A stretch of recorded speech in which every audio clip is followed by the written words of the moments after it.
ప్రజని గళం ప్రజాబలం AR5 news కి స్వాగతం. సత్తసాయి జిల్లా పెనుగొండ పట్టణం కేంద్రంలోని తెలుగుదేశం పార్టీ కార్యాలయం నందు ఎమ్మెల్యే అభ్యర్థి సవితమ్మ విలేకరుల సమావేశం నిర్వహించారు. ఈ సందర్భంగా ఆమె మాట్లాడుతూ వైసీపీ పాలన జగన్ కుట్రపూరిత రాజకీయాలపై ఫైర్ అయ్యారు. జగన్ ఓ నియంతాని తన సొంత బాబాయినే హత్య చేయించిన ఘనత, సొంత అమ్మ చెల్లిని బయటకు నూకేశాడని, ఇక రాష్ట్రంలోని మహిళలను అతను ఏం గౌరవిస్తాడన్నారు. సీఎం తన సొంత ఇంటి సమీపంలోని మహిళలపై దాడులు జరిగినా, మానభంగాలు జరిగినా అవేమీ కనపడలేదని, అధికారంలోకి వచ్చిన వెంటనే దశల వారీగా మద్యపాన నిషేధం చేసి మహిళలకు అండగా ఉంటామని ఓట్లు వేయించుకుని అధికారంలోకి వచ్చాక ద్రోహం చేశాడని సవితమ్మ మండిపడ్డారు. రాజకాలను ఎప్పటికెప్పుడు అరకడుతూ ప్రశ్నిస్తూ మన ఆంధ్రప్రదేశ్ ఇబ్బందులేంటి, ఆంధ్రప్రదేశ్ ఏ విధంగా జగన్మోహన్ రెడ్డి నాశనం చేస్తున్నారో మన అందరికీ తెలుసు. ఒక్క అవకాశం చెప్పి జగన్మోహన్ రెడ్డి గారు 2019లో అధికారంలోకి వచ్చారు.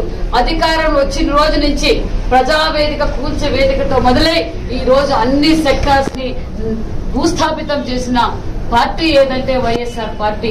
ఆ రోజు జగన్మోహన్ రెడ్డి గారు చెప్పారు, నేను నా ఎస్సీలు, నా ఎస్టీలు, నా బీసీలు, నా మైనార్టీలు అని చెప్పిన జగన్మోహన్ రెడ్డి ఈ రోజు బడుగు బడిన వర్గాలని, అన్ని రంగాల్ని భూస్థాపితం చేశాడన్న విషయం మన అందరికీ తెలుసు.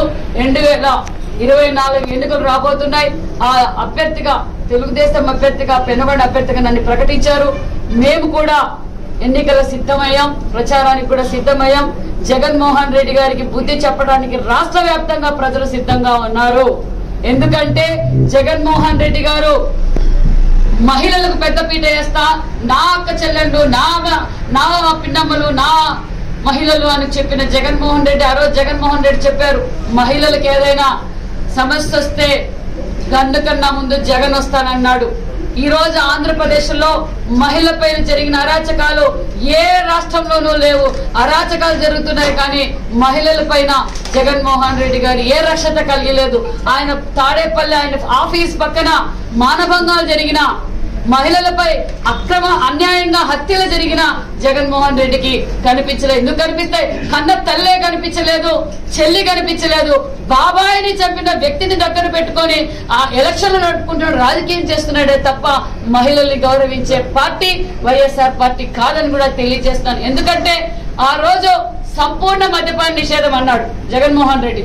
ఈ రోజు మహిళల పసుపు కుంపాలతో ఆడుకొని వాళ్ళని ఏ విధంగా అయితే నిజంగా మద్యపాన నిషేధం చేస్తానన్న జగన్మోహన్ రెడ్డి ఈ రోజు మద్యం ఏరులై పారుతా ఉంది గ్రామాల్లోనూ. అది కూడా వ్యాపారంగా చూసుకుంటున్నాడు. ఆయనకు సంబంధించిన వ్యక్తులతో, ఆయనకు సంబంధించిన మందు బ్రాండ్లు తయారు చేపించి దాని మీద కూడా ప్రజల ప్రాణాలపై ఆడుకుంటున్న జగన్మోహన్ రెడ్డి. ఆ రోజు జగన్మోహన్ రెడ్డి చెప్పారు, నేను ఎలాంటి నిత్యావసర సరుకులు పెంచను, కరెంటు బిల్లు పెంచను, బస్ ఛార్జీలు పెంచను, డీజిల్ రేట్లు పెంచను, ప్రజలకు అన్ని అందుబాటులో ఉండేలా చేస్తారన్నాడు. ఈ రోజు రాష్ట్ర వ్యాప్తంగా అన్ని కరెంటు బిల్లు పెంచారు, ఛార్జీలు పెంచారు, పెట్రోల్, డీజిల్, ఒక పక్క మద్యంతో ప్రజల ప్రాణాలతో ఆడుకుంటూ భూకబ్జాలతో పాటు ఇసుక రాష్ట్రంలో, భారతదేశంలో ఎక్కడా లేని గంజాయి ఈ రోజు ఆంధ్రప్రదేశ్ లోనే ఉత్పత్తి అవుతుంది. యువత ఏమైపోవాలి? ఆ రోజు యువతకు ఉపాధి కల్పిస్తారన్నాడు. జగన్ వస్తే జాబ్ వస్తుంది అన్నాడు. జగన్ వస్తే జాబ్ రాలేదు, వాళ్ళు చావుకు వచ్చిందని కూడా తెలియజేస్తున్నాం. ఇదే విధంగా మేము మా పెనుగొండ నియోజకవర్గంలో మేము గతంలోనే చెప్పాం, తెలుగుదేశం పార్టీలో తరఫున చెప్పాం, వలస పక్షులు వస్తున్నారు జాగ్రత్త అని చెప్పాం. వలస పక్షులు వచ్చాయి. ఒక వలస పక్షి వచ్చింది, మళ్ళీ వెళ్ళిపోయింది. ఇంకా ఎమ్మెల్యే పూర్తి కాకనే ఏం కావాలో ఆయన దోచుకున్నాడు, వెళ్ళిపోయారు. ఇంకో వలస పక్షి ఇప్పుడు కళ్యాణ దుర్గం నుంచి పెనుగొండకు వచ్చారు. అంటే మనుషులు మారిస్తే ఓట్లు పడతాయి అనుకోవడం జగన్మోహన్ రెడ్డి భ్రమ. ఒక్క అవకాశం అని చెప్పి మోసపోయారు. మళ్ళీ మా పెనుగొండ నియోజకవర్గాలు మోసపోయేకి సిద్ధంగా లేరు. నేను వైసీపీ లీడర్లకు, వైసీపీ కార్యకర్తలకు తెలియజేసేది ఒకటే, మీరు కూడా జాగ్రత్తగా ఉండండి. మీకు వచ్చిన ఎమ్మెల్యే అభ్యర్థి ఒక్కసారి కళ్యాణ దుర్గం వైపు చూడండి. ఏ కార్యకర్తలైతే, ఏ నాయకులైతే భుజాల మీద వేసుకొని గెలిపించారో వాళ్ళ పైన కేసులు పెట్టడం, వాళ్ళ ఆస్తులు దోచుకోవడం, అక్కడ కళ్యాణ దుర్గంలో ఏ చుట్టని అడిగినా, ఏ పుట్టని అడిగినా కథలుగా చెప్తున్నారు. మేము తెలుగుదేశం పార్టీ క్రమశిక్షణ పార్టీ, మేము ఖచ్చితంగా రేపు ప్రజల్లోకి వెళ్తున్నాం. ఓటు అడిగే హక్కు తెలుగుదేశం పార్టీకి అని కూడా ఘంటాపథంగా చెప్తున్నాం. ఎందుకంటే అభివృద్ధి ధ్యేయంగా పనిచేసిన పార్టీ తెలుగుదేశం పార్టీ. ఈ రోజు మేము గ్రామాల్లోకి వెళ్తుంటే విశేషమైన స్పందన వస్తుంది. ఖచ్చితంగా రాష్ట్రంలో 175 జనసేన తెలుగుదేశం ఉమ్మడి అభ్యర్థులు 175 మంది కూడా గెలవబోతున్నాం. వైనాట్ 175 కాబోయే చంద్రబాబు నాయుడు ముఖ్యమంత్రి. పెనుగొండ కూడా చంద్రబాబు నాయుడు గారికి అఖండ మెజార్టీతో నేను చంద్రబాబు నాయుడు గారికి గిఫ్ట్ ఇవ్వబోతున్నాను.